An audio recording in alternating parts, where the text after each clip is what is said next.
इस बात को लेकर अभी तक क्लैरिटी नहीं है कि यह हादसा हुआ कैसे था। वैज्ञानिकों का मत है कि इसकी जो तकनीकी थी ना, जिस तकनीकी से परमाणु रिएक्टर बनाया गया था, उसी में ही एक बहुत बड़ा फॉल्ट था। वो फॉल्ट क्या था मैं वो आपको बताऊंगा, किस प्रकार से वो ब्लास्ट हुआ था वो भी मैं समझाऊंगा, जो कि अमेरिकी वैज्ञानिकों का मत है। हालांकि कोई जब जब ब्लास्ट ही हो गया तो वहां कोई बचा थोड़ी, लेकिन उस क्षेत्र में हुआ क्या होगा। देखिए, रिएक्टर के अंदर कोई ब्लैक बॉक्स तो लगा नहीं था जिसको जाकर ले आओ और पता चल जाए इसमें क्या हो रहा है ना। तो ऐसी स्थिति में मत क्या है वो मैं आपको बताऊंगा। कई सालों के वैज्ञानिक रिसर्च और सरकारी जांच के बावजूद यह जानकारी आज तक नहीं है कि यह हादसा हुआ कैसे था। लेकिन यह हादसा हुआ था, रेडिएशन अभी तक खत्म नहीं हुई, तो सारे प्रश्न जरूर बचे रहते हैं कि यह हुआ कैसे होगा। मैं आपको बता दूं साथियों, अगर आप एक बार के लिए यहां पर मैप देखें तो इससे आपको अंदाजा लग जाएगा कि इस चेरनोबिल के हादसे की वजह से जिन जिन क्षेत्रों में रेडिएशन फैली थी, वहां पर जो बैक्यूरल में हम नापते हैं रेडिएशन, वो फिनलैंड तक चली गई थी, जिसके कारण लोग प्रभावित। आप अंदाजा लगाइए, 50 लाख लोग इसकी चपेट में आए थे, 8 लाख लोग अकेले बेलारूस के इससे प्रभावित हुए थे, 18 लाख लोग यूक्रेन के इससे प्रभावित हुए थे, 3.5 लाख जिनमें से बच्चे थे। कैंसर जैसी बीमारियों से लगभग 4000 लोगों की मौत हुई थी और 2.5 लाख करोड़ रुपए का नुकसान हुआ था। कई लोग आप में से ऐसे होंगे जिन्हें इस बात को लेकर डाउट होगा कि साहब कैंसर का क्या मतलब है, क्या हादसा होता है तो हादसे की वजह से ब्लास्ट के कारण लोग नहीं मरते क्या? नहीं। जब भी रिएक्टर हादसे होते हैं, चाहे हिरोशिमा नागासाकी पर हुए हमले हो या फिर फुकुशिमा हो या फिर ये हो, इन सब में होता यह है कि पहले से भी ये चीज तो ध्यान रखी जाती है कि रिएक्टर के आसपास लोगों को नहीं बसाना है। अगर वो ब्लास्ट भी हुआ तो ब्लास्ट से लोग नहीं मरते, वो जो वहां कर्मचारी कर रहे होते हैं 10-5 नौकरी, उनकी जान सबसे पहले जाती है। लेकिन उसके अलावा जब रेडिएशंस निकलती है ना, तो रेडिएशन ऐसे भी नहीं है जैसे फिल्मों में दिखाते हैं, रेडिएशन गई आदमी धूस धूस के मर गया, ऐसा भी नहीं होता। रेडिएशन शरीर पर प्रभाव डालती होती है, वो इनविजिबल होती है। अल्फा बीटा गामा रेडिएशंस दिखाई नहीं देती हैं, आपके शरीर पर वो आती हैं, आपको पता भी नहीं चलता है। फिर क्या होता है, आपको पता नहीं, आप नॉर्मल बिहेव कर रहे होते हैं, रेडिएशन के प्रभाव से अचानक आपको चक्कर आने लगता है। सबसे पहले रेडिएशन जब आप पर असर करती है तो आपको एकदम नोजीनेस सी आने लगती है, चक्कर से आने लगते हैं, और फिर उसके कारण से आपकी आंखों की रोशनी में प्रभाव पड़ना शुरू होता है। धीरे धीरे जो शरीर की बहुत ही कॉमन कोशिकाएं हैं या नॉर्मल जो कमजोर कह लीजिए या हल्की कोशिकाएं हैं, जैसे आंख की कोशिकाएं तुरंत सामने एक्सपोज्ड हैं, बाकी तो स्किन से ढकी हैं, उन कोशिकाओं पर धीरे धीरे असर पड़ना शुरू होता है। फिर शरीर की वो कोशिकाएं जो बहुत जल्दी बनती हैं, वो रेडिएशन के कारण मरना शुरू होती हैं, और धीरे धीरे कोशिकाएं अनियंत्रित रूप से शरीर के अंदर वृद्धि करने लगती हैं। इस अनियंत्रित वृद्धि को ही हम कैंसर कहते हैं। और अधिकांश लोग जो रेडिएशन से प्रभावित होते हैं वो कैंसर जैसी बीमारियों से ही मरते हैं, क्योंकि उनके शरीर में अब नॉर्मल ग्रोथ होने लगती है और उस वजह से उनका डिके हो जाता है। ठीक है, चेरनोबिल पावर प्लांट यूक्रेन की राजधानी कीव से कितना दूर है ये मैंने आपको बता दिया। अच्छा, ये कब बना था? ये 1970 के जमाने का बना हुआ है। बनाया किसने था? देखिए, 1991 तक यूक्रेन, बेलारूस, ये सब सोवियत रूस के ही हिस्से हुआ करते थे। ये नहीं था कि ये यूक्रेन ने बनाया था, सोवियत रूस के जमाने का बना हुआ था। सोवियत रूस के जमानों पर बना हुआ यह रिएक्टर अपने आप में अपने डिजाइन के कारण विवादित रहा था। विवादित क्यों रहा था? देखिए, मैं आपको बताता हूं रिएक्टर काम कैसे करते हैं। अगर मैं आपको काम करने की प्रक्रिया बताऊं तो आपको इसका विवाद जो है वो समझ में आ जाएगा। देखो, रिएक्टर की प्रक्रिया क्या होती है, सिंपल सी है। परमाणु रिएक्टर काम कैसे करते हैं आप में से हो सकता है बहुत सारे लोग जानते हो, और जो ना जानते हो वो मैं बता देता हूं। रिएक्टर का उपयोग किस चीज में होता है? बिजली के उत्पादन में होता है। बिजली के उत्पादन के लिए एक ही तरीका जो सबसे ज्यादा यूज किया जाता है वो क्या है? मतलब फोटोवोल्टेइक सेल को छोड़ दो आप, बाकी मैक्सिमम जगह यही काम प्रक्रिया अपनाई जाती है। क्या? किसी भी तरह से टरबाइन को घुमा दो, मैकेनिकल एनर्जी से काइनेटिक एनर्जी और पैदा करके आप बिजली पैदा कर दो। ठीक है, टरबाइन को घुमाने के लिए सारे जतन होते हैं, चाहे वो पंखा चले तो टरबाइन घूमे, पानी गिरे तो टरबाइन घूमे, और रिएक्टर चले तो टरबाइन घूमे। अब आप पूछेंगे रिएक्टर से टरबाइन कैसे चलेगा? रिएक्टर से टरबाइन कैसे चलेगा, इसको समझने के लिए पहले पानी से टरबाइन कैसे चलता है वो याद दिला देता हूं। अगर आपने शाहरुख खान की एक फिल्म है जिसका नाम है स्वदेश, बचपन में देखी हो तो अच्छा है, नहीं देखी हो तो मैं याद दिला देता हूं। असल में क्या होता है, मान लीजिए कि ये वाटर चैम्बर है, आपके पास वाटर चैम्बर है, पानी भरा हुआ है। आपने इस पानी से, अब आप कहेंगे ऐसा कैसा पानी, लो मैं पूरा बंद कर देता हूं, ये पानी ऐसे भरा हुआ है। ठीक है, आपने यहां से पानी को गिराया और गिराकर ये पानी तेजी से नीचे गिरा, और यहां पर एक टरबाइन लगी हुई है। टरबाइन का मतलब एक ऐसी मशीन लगी हुई है जिसमें घूमने की क्षमता है पानी गिरने से। वो जब घूमना शुरू करेगी तो उसके घूमने से डायनेमो द्वारा इलेक्ट्रिसिटी पैदा हो जाएगी। ये तो हो गई प्रक्रिया। ये सबसे आसान प्रक्रिया है। यानी आपको भी लगता है कि मुझे बिजली पैदा करनी है तो आप कर सकते हैं, ठीक है ना। आपने कई बार देखा होगा गांवों में ऐसे बहुत से लोग घूम रहे होते हैं जो साइकिल की मशीन से साइकिल चलाते चलाते अपनी साइकिल के आगे इलेक्ट्रिसिटी से बल्ब जलाकर चलते हैं। अगर नहीं देखा हो तो देख लेना, गांवों में बहुत कॉमन है साइकिल के अंदर लाइट जलना। साइकिल में लाइट जलाने के लिए पहिए के अंदर ही वो मशीन लगा देते हैं। कुल मिलाकर टरबाइन घुमानी है जी। टरबाइन छोटी से छोटी, बड़ी से बड़ी हो सकती है। अब जितना ज्यादा पानी गिराओगे उतना ज्यादा टरबाइन गिरेगा। पानी गिराने में चुनौती क्या है? जो पानी गिर गया वो गिरने के बाद टरबाइन से निकलने के बाद यूजलेस है। आपने बिजली पैदा कर ली, अब वो पानी नदी में बहकर आगे चला गया। आप कहेंगे क्यों? उस पानी को दोबारा ले लो, ऊपर भेज दो, फिर से गिराओ। तो मेरे भाई, वो पानी जो नीचे गिरा है उसे वापस ऊंचाई तक पहुंचाने के लिए मोटर चलानी पड़ेगी ना। आपको प्रेशर के खिलाफ काम करना पड़ेगा। मोटर चलाओगे तो उसमें बिजली चली जाएगी। तो जितना पानी नीचे गिरा है, नदी की नदी गिरी है, उसको वापस डैम में चढ़ाओगे तो जो बिजली पैदा करी है वो यूजलेस हो गई। इसलिए डैम के गिरते हुए पानी से तो बिजली पैदा होती है, लेकिन गिरे हुए पानी का कोई महत्व नहीं है। इस वजह से मतलब पानी से बिजली पैदा होना हाइड्रो इलेक्ट्रिक पावर कहलाती है। कौन सी पावर कहलाती है? Hydro electric power. तो ये तो हाइडल एनर्जी हो गई। कई जगह आप इसको हाइडल एनर्जी के नाम से भी जानते हैं, ठीक है। अब कुल मिलाकर आपको यह बात समझ में आ गई कि घुमाना तो ये रॉड ही है, ये टरबाइन ही घुमाना है। अब क्या करें? अब जैसे मैंने आपसे कहा कि भाई पानी को वापस चढ़ाना बड़ी चुनौती है, तो आप कहेंगे कौन सी चीज ऐसे है जो अपने आप चढ़ सकती है? मैंने कहा हवा। तो बोले हवा से घुमा दे सर इसको। हमने कहा घुमाओ। क्या इतनी तेज हवा चला पाओगे? बोले हाँ सर, मैं फूंक मार के वो जो फिरकन्नी होती है उसको घुमा देता हूं। बेटा लेकिन उससे बिजली पैदा नहीं होती ना, आपको बहुत तेज हवा चलानी पड़ेगी। बोले हाँ। तो चलो दूसरा तरीका अपनाते हैं। दूसरा तरीका क्या है? बोले एक काम करते हैं, बहुत तेज एयर प्रेशर क्रिएट करते हैं। क्या क्रिएट करते हैं? एयर प्रेशर बहुत तेज क्रिएट करते हैं और तेज हवा से इस टरबाइन को घुमाते हैं। सर ये बहुत तेज प्रेशर कैसे क्रिएट करोगे? बोले ये बहुत तेज प्रेशर क्रिएट होता है कुकर में। अगर आप में से किसी ने कुकर देखा हो, कुकर की प्रक्रिया को समझा हो, तो आपको टरबाइन से बिजली पैदा होना समझ में आ जाएगा। बोले कैसे? आपने खाना बनते समय अगर कुकर पर नोटिस किया हो तो कुकर में जो भाप बनती है वो भाप उस विसल को ऊपर की तरफ लिफ्ट करते हुए आपने देखा होगा। यानी वो भाप जो है उसमें इतनी पावर है कि इतनी भारी विसल को वो लिफ्ट कर देती है। और तो और अगर आप विसल ना हटाओ तो वो कुकर ही बॉम्ब बन जाता है। वो विसल अगर लगी रह जाए तो वो कुकर फट सकता है, इतना ज्यादा वेपर में प्रेशर होता है।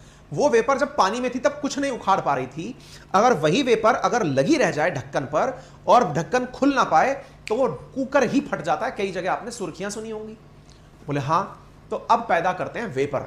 कुकर में वेपर कैसे बनी? पानी था, उसको गर्म किया गया था। गर्म किया गया था तो वेपर बनी थी। इतनी वेपर बन गई कि वो कुकर को फोड़ सकती है। यही बात वैज्ञानिकों को समझ में आ गई। उन्होंने कहा हम गर्म करते हैं पानी को और पानी को गर्म करके वेपर बनाते हैं। वेपर बना करके हम क्या करेंगे? उस प्रेशर से टरबाइन घुमाएंगे। तो दूसरा ऑप्शन क्या बना कि भाई ये एयर प्रोड्यूस कहां से करें? बोले एक काम करो, पानी भर लो और पानी के नीचे बर्नर लगा दो। ये लगा दिया बर्नर, ये इलेक्ट्रिसिटी लगा, ये बर्नर लगा दिया, ये उबल रहा है और यहां से होकर के वेपर को कलेक्ट कर लो। वेपर कलेक्ट हो गई तो वो जाकर के टरबाइन को घुमा देगी। बोले हाँ ये सबसे बेस्ट है। अब सवाल बना, बर्नर को जलाने के लिए वो कहां से लाएं, ईंधन कहां से लाएं? तो आंसर है कोयले से लेकर आओ। कोयले से लेकर आओ। मेरे प्यारे साथियों, भारत की 49% एनर्जी, कितनी परसेंट? 49% जो बिजली अपने काम में आ रही है ना, वो इसी प्रक्रिया से बनती है। कौन सी प्रक्रिया से? कोयला गर्म होता है, हीट निकलती है, उससे पानी गर्म किया जाता है, पानी को वेपर में बदला जाता है, उससे टरबाइन घुमाई जाती है। ठीक है, इसे थर्मल पावर कहते हैं। थर्म किया गया, उससे बनी हुई बिजली कहलाती है, थर्मल पावर कहलाती है। इतनी समझ में आ गई? आपके दिमाग में फिर सवाल आएगा, लेकिन सर इसके लिए तो पानी जरूरी है, पानी नहीं होगा तो वेपर कौन बनेगा? हमने कहा बहुत सही। इसीलिए थर्मल पावर प्लांट अक्सर पानी के बगल में बनाए जाते हैं। जहां पानी होता है वहीं पर थर्मल पावर प्लांट बनाए जाते हैं। जब थर्मल पावर प्लांट बनते हैं तो उस पानी को, जो गर्म पानी अब वेपर है, वो यहां टरबाइन को घुमाने के बाद हल्की ठंडी होगी, फिर उस पानी को वापस से झील में छोड़ दिया जाता है, फिर दूसरी मशीन से भरा जाता है, उसे गर्म करके टरबाइन को घुमाया जाता है। तो ये एक पूरी मैकेनिकल प्रक्रिया हो जाती है। ओके, ये चीज समझ में आ गई? बोले हाँ आ गई। सर लेकिन इतना कोयला जलाएंगे तो पॉल्यूशन नहीं हो जाएगा क्या? मैंने कहा बिल्कुल हो जाएगा। तो सर इसका कोई सॉल्यूशन बताओ। मैंने कहा पॉल्यूशन का सॉल्यूशन तो है। बोले क्या? इस जगह कोयले की जगह यूरेनियम 235 यूज कर लो, यूरेनियम 235 यूज कर लो। यूरेनियम 235 क्या है? हमने कहा रेडियो एक्टिव पदार्थ है। सर ये तो बॉम्ब में काम आता है। मैंने कहा भाई ये बॉम्ब में तभी काम आता है जब ये अनकंट्रोल्ड तरीके से, किस तरीके से? अनकंट्रोल्ड तरीके से फूटता है। अगर आप इसे कंट्रोल्ड तरीके से चलाओगे तो ये आराम से हीट प्रोड्यूस करेगा, कोई भी प्रदूषण नहीं होगा, आप बचे रह जाओगे। बोले ओके। यहीं से आइडिया निकलकर आया न्यूक्लियर पावर रिएक्टर का, जिसमें कोयले को रिप्लेस किया गया था यूरेनियम से। यूरेनियम के ब्लास्ट से जो एनर्जी पैदा होती है, अब आप पूछेंगे ब्लास्ट में पानी कैसे मिलाओगे, ठंडी हो जाएगी? अरे भाई एक बॉक्स के अंदर ब्लास्ट चलने दो, बॉक्स के चारों तरफ पानी बहने दो, बॉक्स के चारों तरफ पानी बहेगा, बॉक्स के अंदर ब्लास्ट हो रहे हैं, चारों तरफ पानी बह रहा है, वो पानी भाप बन रहा है। बोले कैसे? अरे कई बार आपने कभी गर्म बर्तन को ठंडे पानी में जब डाला होगा तो अचानक धुआं उठती है। एग्जैक्टली ऐसे ही उस बॉक्स में जहां यूरेनियम फट रहा है, गर्मी पैदा कर रहा है, उसके चारों तरफ पानी बहाओ और पानी बहाने से भाप बनाओ। दुनिया का कोई भी रिएक्टर ऐसा नहीं है, परमाणु रिएक्टर, जहां पर यह तरीका ना अपनाया जाता हो। वहां पर सब जगह अल्टीमेटली घूमना किसको है?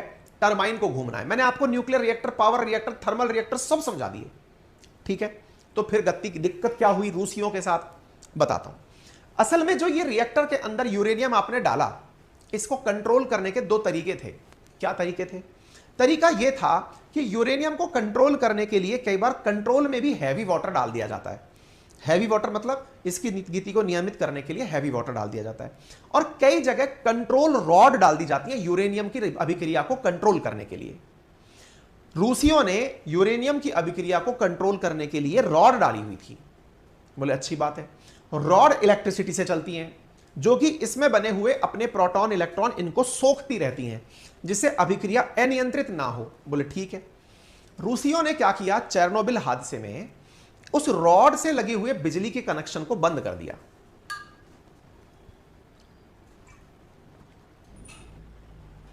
यूरेनियम में इन जनरल क्या होता है कि उसको कंट्रोल करने के लिए शीतलक के रूप में, कंट्रोल के रूप में हैवी वाटर, बेरिलियम रॉड्स, इनका यूज किया जाता है। इन्होंने केवल रॉड का यूज किया हुआ था, इलेक्ट्रिसिटी से संचालित थी वो।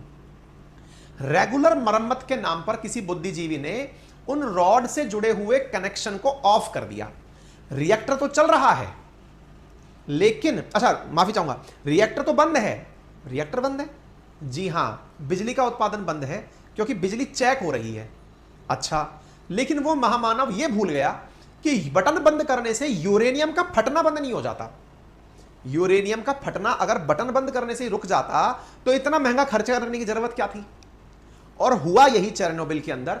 ये जो यूरेनियम यहां गर्म करने के लिए रखा था, यही चेरनोबिल में यूरेनियम कंट्रोल रॉड का कनेक्शन ऑफ होने से और बिजली उत्पादन रुकने से ये अनकंट्रोल्ड हो गया। अनकंट्रोल्ड कैसे? बोले भाई अपन को रोकने वाला कोई है ही नहीं, तो अपोनिश तो फटेगा। भाई साहब ये फट गए। ये फटे ऐसे कि उसके ऊपर जो चेरनोबिल रिएक्टर था, 4 रिएक्टर थे वहां पे आसपास, 1 2 3 4 में से एक रिएक्टर जिसमें ये बिजली का कनेक्शन चेक करते समय, जैसे होता नहीं है कई बार अपना मोबाइल या लैपटॉप नहीं चल रहा होता तो अपन लोग क्या कहते हैं, अरे एक काम कर दोबारा रीस्टार्ट कर ले। तो कोई अपना जैसा देसी भाई वहां रहा होगा मैकेनिक के नाम पे, उसे पता ही नहीं कि केमिस्ट्री क्या चल रही है। उन भाई साहब ने बटन बंद करके, अरे चेक कर भाई लाइट कहीं और से तो नहीं आ रही, बोले तार वार सही करने, बोले बटन बंद कर ले। वो बटन बंद किया, भाई साहब ये यूरेनियम अनकंट्रोल्ड रूप से चलता रहा। इतनी हीट प्रोड्यूस हुई कि उसने प्रेशर से बॉम्ब की तरह विस्फोट किया। आपको जानकर आश्चर्य होगा, इस रिएक्टर की जो छत थी ना, वो छत 1000 टन। अब आप सोचो 1 टन में 1000 होता है और 1000 हो गया, यानी कुल मिलाकर 6 जीरो हो गई। 1000 टन की कंक्रीट वॉल बनी हुई थी ऊपर, लोहे से और कंक्रीट से बनी हुई वॉल थी, रिएक्टर जिसके नीचे था। इतना मसाला लगता है, रिएक्टर बनना बहुत मुश्किल काम होता है, इसलिए इतना आसानी से नहीं बनता, इसमें खर्चा बहुत आता है। 1000 टन बनी कंक्रीट की वॉल को इसने यूं चुटकी में उड़ा दिया, धूम से गायब। भाई साहब ये गायब हो गया। वहां जो थे वो तो निमट लिए, उनको तो पता ही नहीं चला, किसी और को भी पता नहीं चला। लेकिन इस बीच में यूरेनियम ने अपनी अभिक्रिया नहीं रोकी। भाई यूरेनियम फट गया इसका मतलब ये थोड़ी कि अभिक्रिया खत्म हो गई। यूरेनियम तो जहां है उसका तो फटना अभी भी निरंतर जारी है, निरंतर जारी है, तो उसके चारों तरफ जो पानी घूम रहा है वो पानी भी अभी भी चल रहा है। अब मुसीबत यह है कि कोई पहले तो पानी को रोको। क्यों? क्योंकि पानी अनकंट्रोल्ड हो गया, तो फिर वो पानी ब्लास्ट मारेगा नीचे के टैंक में, उस टैंक से बाकी 3 टैंक और जुड़े हुए थे, फिर वो और रिएक्टर ब्लास्ट मार जाते। ऐसी मुसीबत हुई। इसके ऊपर फिल्में बनी हुई हैं, फिल्म देख सकते हैं, नेटफ्लिक्स वगैरह पर डली है चेरनोबिल के ऊपर फिल्म। ठीक है, तो भाई साहब ऐसी स्थिति में यहां पर इस यूरेनियम को कंट्रोल करने की जो प्रक्रिया थी वो बाहर निकल गई। अब नहीं हो पाएगा कंट्रोल। अब क्या करें? अब इन्हीं लोगों ने, सोवियत रूस वालों ने, किसी को बिना बताए वैज्ञानिकों की आपात बैठक बुलाई। अरे आओ सब लोग बताओ ये हुआ क्या है। फिर लोगों ने कहा कि सर यूरेनियम फटा है, इसको रोकने का तरीका, बोले ऊपर से वो सब चीजें डालो जो कि न्यूक्लियर रिएक्टर की अभिक्रिया को शांत करती हो। तो भाई साहब हजारों टन हेलीकॉप्टर से, एमआई विमानों से सामान नीचे डाला गया जो रिएक्टर के रेडिएशन को शांत करे। लेकिन रेडिएशन ढकती थोड़ी है, रेडिएशन तो दीवारें फांद के भी बाहर आती है। हमने तो पढ़ा है अल्फा बीटा गामा विकिरणें कैसे कैसे कहां से निकलती हैं। वो तो भाई साहब रुक नहीं सकती। फिर जैसे तैसे करके उस गर्मी को तो शांत किया गया, और गर्मी को शांत करके फिर लोगों को नीचे उतारा गया। उनको वही सारे मास्क वास्क सूट वूट पहनाकर जाकर पहले 3 लोग तैयार किए गए, जिनसे ये कहा गया कि तुम जाओ और नीचे पहले वो बटन बंद करके आओ पानी का, जो कि औरों को फटने से रोकेगा। 3 लोग तैयार हुए, उनके नाम बताऊंगा मैं। वो 3 में से 2 तो आज भी जिंदा हैं, वो इतना अच्छे से लोग गए थे वहां पर। वो पानी का बटन बंद किए ताकि दूसरी जगह पानी ना जाए। फिर उसके ऊपर कंस्ट्रक्शन शुरू हुआ कि भाई इसको यहीं की यहीं ढक दो। लेकिन वो चीज जो बनाई थी वो भी 2-3 साल ही चल पाई।